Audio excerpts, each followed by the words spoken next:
Good morning, students. Well, we have completed the reading and understanding part of our chapter from prose section in Flamingo, that is deep water.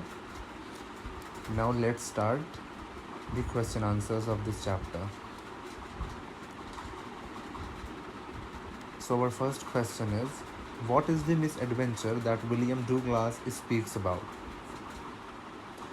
Now, in order to write properly and attain good marks, we have to understand the question first of all, because we have understood the whole chapter, but as I always say, we cannot write the whole chapter in our answer. So we have to be very precise about writing the answers. So let's see the answer. William O. Douglas had just learned swimming.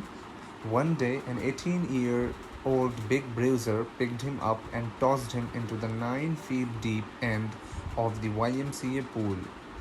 He hit the water surface in a sitting position. He swallowed water and went at once to the bottom.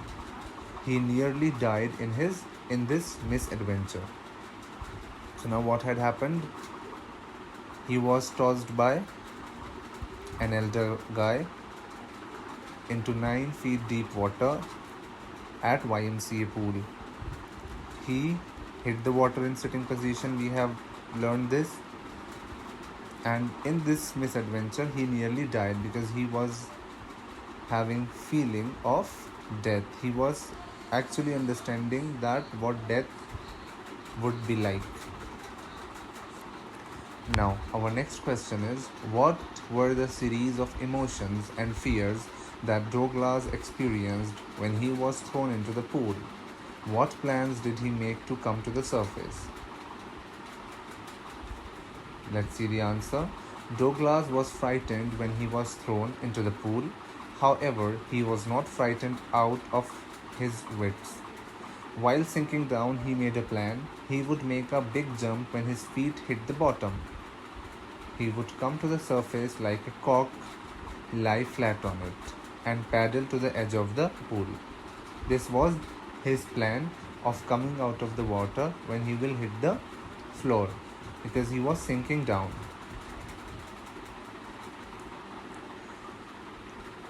Our next question is, how did this experience affect him?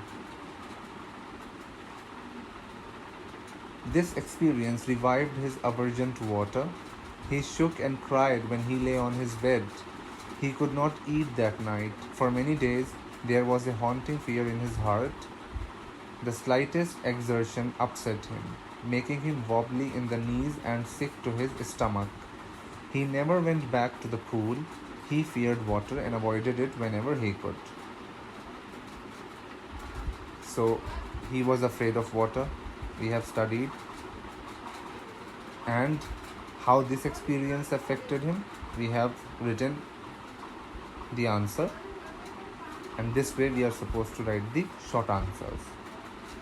So I want you to note these down in your notebook.